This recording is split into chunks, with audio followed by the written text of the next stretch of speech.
السلام الله عليكم ورحمة الله وبركاته. فيديو كان weekly analyze طبعا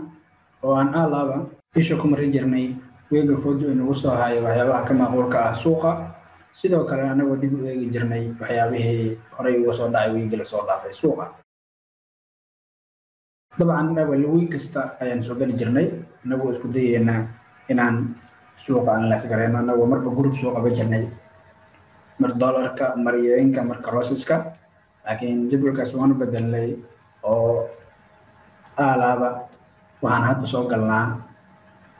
بالولبا لمات كذا أما باللو كذا طبعا هذا بشان أو جنوري كجباء وحلا جليا بالعصب ما دام أنا الحين على إرادات تيم تريد جريا أنا موف وسوق سمينايا سببته أنا سوق كمان رأينا بقلبي بيكونتم بحياة النوعس أو أن تويج زوجنا أن صار من جهة كدينا أن نسكت بحنو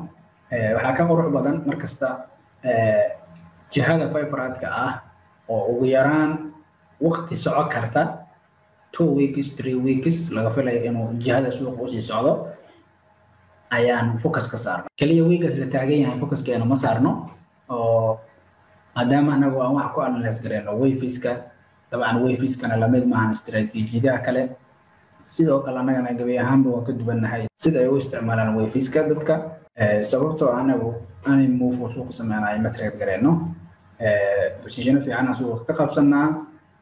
فرصة يعني سكهي سنة أما وقت اللي رأينا سوقنا أما وقت اللي رأينا فرصة سكهي سنة also من يندد بدنا حالي هذا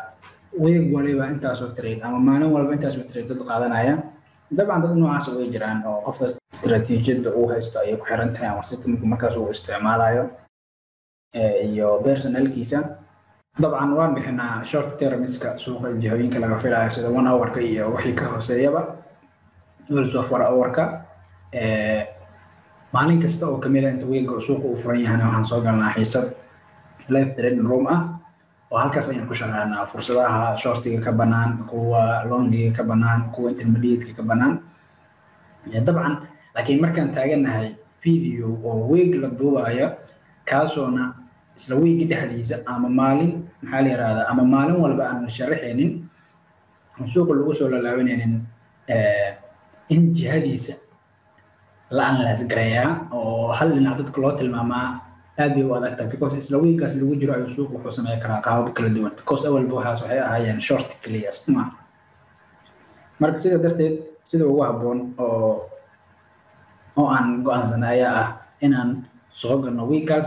aan jihada guud ee suuqaan maxaa la yiraahdaa dhowrka week soo socda ama labada week ama saddexda week soo socda meesha laga filayo inaan analyze gareyno وجهاز أنت لما قفك سيدو فرصة دور بالله مركز سيد كحرت هاي لكن قفكي محل هذا منبرس كم ده طبعا قفك اسمعني والبايون الجوجا ما شرط تجيو ديارسن يروحوا هلي عن حالي هذا يجوين كانوا هذا ذكر دوان هذه حالة يدي ذكر دوان perfect I hope أنت سين عرف أنتين هذا نروح صعود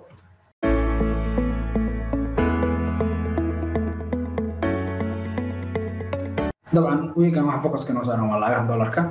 lacagtu ugu horeyso aan ku bilaabayo waxay noqonaysaa dollar index cycle kan soo bilaawday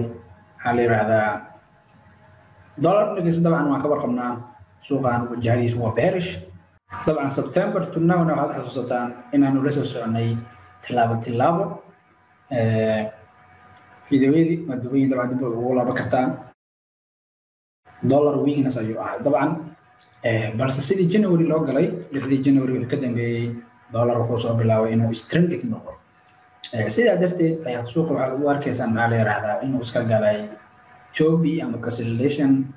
suuqadan inay isfadhiid iska noqdeen aysan jihooyin lahayn because maxaa la yiraahdaa suuqu straight line kuma socdo dabcan mar walba uu nastaa mar walba uu socdaa trend iyo bilaabaa mar correction isu iskagu jira correction iskaas waxay noqon karaan kuwa complex waxyaabahaas inaad ka warqabtaa la rabaa aadan usoo taagnayn daily candle-ka buudaaba inaad mar bay garaysid marna aad sell garaysid maxamed dadku marka waxay u bateen dad maalin la keeno suuqa rabaan inay ka trade gareeyaan ama suuqa ay lacag ka sameeyaan sidaa darteed suuqi ayaa lacag kala noqda ama lacag ka qaata suuqi sababtaasna waxay tahay qofka oon ogeyn xilliga saxda uu suuqu ku trade gareynayo dabcan suuqanna waxay tahay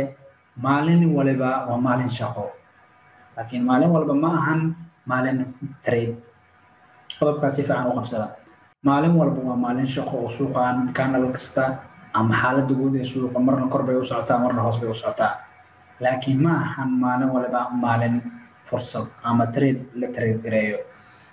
marka qodobka saddex si fiican u fahamtid wax badan ayaa kaaga baxaya insha allah sidaa darteed marka haddaan hore u socdo dabcan dollar waxaan aragnaa in uu ku jiro qaab correction ah dabcan suuqan waa uu soo dhaqaaqay isagoo qaab complex correction ah kusoo baxay waa uu soo nastay alxaadirkan la taagan yahay wuxuu isku diyaarinayaa two scenario ta koowaad oo ah in suuqa uu another complex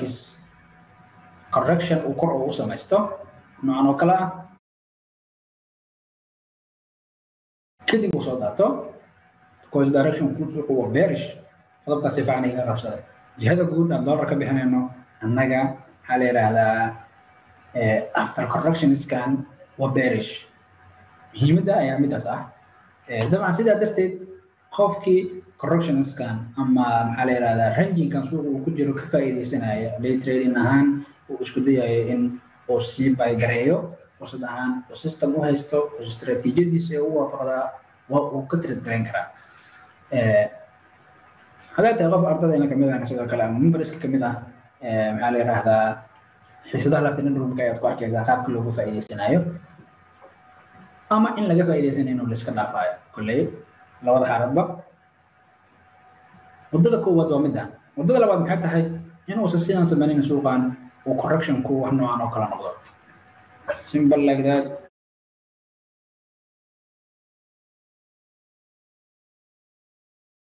simple like that correction kan soo weynaada still cycle kan soo bilowday 18 January kadib one more high suuqu sameeyo after that suuqu soo dhaato sida darteed marka dollar waa complex favorite waa bullish waa strongest anyway am xaaladan ha sameeyo am xaaladii hore aan soo sheegay ha sameeyo dollar waxaan ka rajaynaynaa insha allah weegan iyo weega xigaba in short termskan ama correctionkan inuu qaato oo bullishkaas uu aado after that bearishkiisii hore suuqa dib ugu bilaabo recommendation kan wuxuu yahay marka haddaad tahay qof trade gareeya long position ama maxaa la yidhahdaa swing trader favorite-ku waa downside aslan correction u dhamaada suuqa cusub haddii sidaas ahayn aadan sugi karin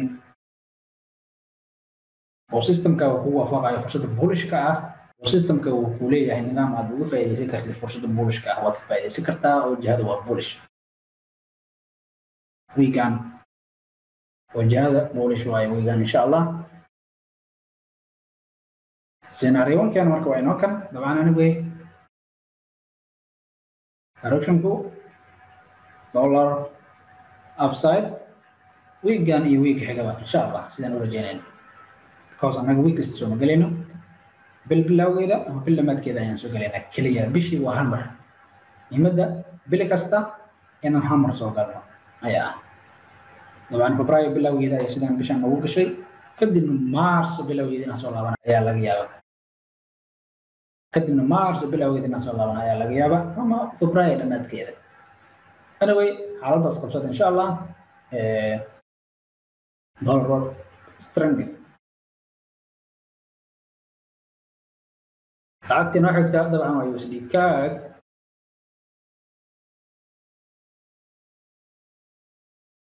USD CAD sidoo kale waa nominahay from September to now suuqa xaaladiisa step ayaan la soconay dad xasuutaan haddaad hore noola soconayna fiidiyoyada hadda waad soo daawan kartaa anyway 21 January to now suuqa waxaa bilaabay correction clear ah suuqa waa soo dhaqaaqay kadibna waa kusoo nastay waxaan rajaynaynaa another wave up USD CAD jihada guud dabcan jihada weyn hadhow waa bearish taas markii la gaaray ayaan arki doonaa insha allah laakiin hadda weegan iyo weega xigaba sidaan rajaynayno jihada bullish anyway scenario is qabsada insha allah USD CAD perfect lacagtina waxay xigta waa JPB/USD. JPB/USD cycle-ka soo bilaabo September ayuu suuqa wadaa insha Allah. Soon gabagaba ayuu ku dhow yahay oo lugta u dambeysay ayaa socota. This way aan ku arkaynaa xariirad overlap tiro badan. Xarjinayna insha Allah soon one more high xarjinayna suuqa inuu soo nasto insha Allah. طبعا soo nasashadaas waa sicitaanka cycle-ka September. fursadaas bearishka ah hadduu systemka uu ku waafaqayo waad ka faa'iidaysan kartaa, laakiin recommendation ma idin siinaya inaad soo sala karaysaan because jihada guud ee suuqa waa bullish. sidaa darteed waxaa la yidhahdaa in dhalaan inaad kusoo selgaraysid aad bay u adag tahay. jihada guud ani bullbox wuxuu sameeyey waa bullish insha Allah. daadashadan marka waxay noqon kartaa mid aad volatility xawaare dheer ku socota waqti gaabanna ku dhacda insha Allah. after correction kaas jihada guud oo bullish ka ahayd ayaan anaga favorite keena saarayna insha Allah. midda bearish ka ah فرامك قاعد ضمنا perfect taasi waa JPB/USD. lacagtuna xigta waa NZD/USD. NZD/USD ayadana waa sidoo kale cycle-kan soo bilaabo September sidaan ognahay suuqa bullish-ka ku socday. intoo meelahan dhex sii marayaan wax fiidiyoyo aan ka duubnay maxaa la yidhaahdaa oo gaagaaban oo keligeed ah iyo maxaa la yidhahdaa kuwa weekly ah dabcan inta way iskugu jiraan. dib fiidiyoyada waa u daawan kartaa jihada bullish ayay طبعا January bilowgeedii wixii ka dambeeyay ayadana correction ay ku jirtaa. saa u jeedaan still waxaan u rajeynaa February-ku waa downside. February-ku waa downside insha Allah. laba qaab ay ku soo aadi kartaa ama qaabab kala duwan. tan koowaad waa correction inuu waxyarsan intuu weynaado kadib uu soo taabto, ama sida hore aan idin sheegay oo ah in uu caadi kusoo taabto. marka February-kan insha Allah waa sidaan u badanayno. jihada waa downside. dabcan ha isku bacgarayna New Zealand fursad beerasha hadduu systemka ku waafaqo waad ka faa'iidaysan kartaa. dabcan weegan iyo weega xiga insha Allah beerasha aynu rajaynaynaa ama correction suuqana iskaga jiro because waa iska joogi from 6 January to now. inuu iskaga sii jirno waa possible, laakiin February-ku waa downside anyway. correction baa iska galee. it needs one more new low. lacagtina xigta dabcan waa Aussie.